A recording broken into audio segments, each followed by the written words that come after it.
শারীরিক ও মানসিকভাবে বিধ্বস্ত একজন মানুষের কথা চিন্তা করুন। চোখের সামনে ভেসে উঠবে এমন একজনের চেহারা, যিনি কাজের চাপে এবং ঘরে বাইরে শত রকম বিষয়ে মনোযোগ দিতে গিয়ে দম ফেলার অবসর পাচ্ছেন না।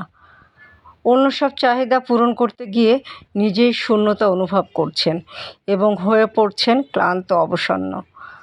বহু বছর ধরে মানুষ এটাই ভেবে এসেছে যে শুধুমাত্র অতিরিক্ত কাজের চাপে একজন মানুষ শারীরিক ও মানসিকভাবে ভেঙে পড়তে পারে।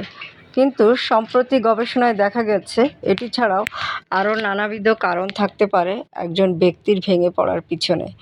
কর্মস্থলের পরিবেশ থেকে শুরু করে অভ্যন্তরীণ কার্যপ্রণালী, কাজের প্রতি একজন ব্যক্তির অনুরাগ ও বিভিন্ন পরিবেশে খাপ খাইয়ে নেওয়ার ক্ষমতা, এই সব কিছু মিলিয়ে ব্যক্তির মধ্যে অনুপ্রেরণার অভাব দেখা দিতে পারে এবং তিনি পুরোপুরি উদ্যমহীন হয়ে উঠতে পারেন। অতিরিক্ত কাজের চাপে কোনো একজন ব্যক্তি সব কিছুর প্রতি আগ্রহ হারিয়ে ফেলেন, শূন্যতা অনুভব করেন এবং ক্লান্ত অনুভব করেন। এর পিছনে প্রথম কারণটি হলো অতিরিক্ত কাজের চাপ।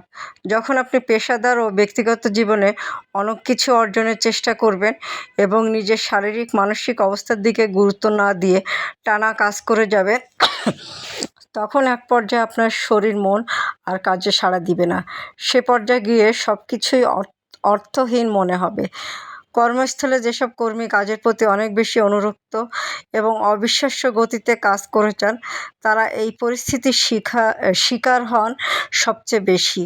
এ ধরনের মানুষেরা তাদের আবেগ, রাগ, ক্ষোভ, দুঃখ, হতাশা সব কিছু অন্যদের উপর ঢালতে চান।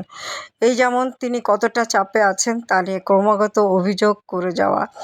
এ ধরনের মানুষেরা দ্রুত কোনো সমস্যার সমাধানের জন্য আরও কাজ ও দায়িত্বের বোঝায় নিজের উপর চাপিয়ে নেন, যা তাদেরকে আরও দুশ্চিন্তার দিকে এগিয়ে নিয়ে যায়। আর কিভাবে বুঝবেন আপনি এই অবস্থার মধ্যে আছেন? এমন পরিস্থিতিতে ব্যক্তি নিজের চাহিদার দিকে সবচেয়ে কম গুরুত্ব দেয়। ক্যারিয়ারে যতটুকু শ্রম দেওয়া যৌক্তিক, ব্যক্তি তার চেয়ে অনেক বেশি দিয়ে ফেলে।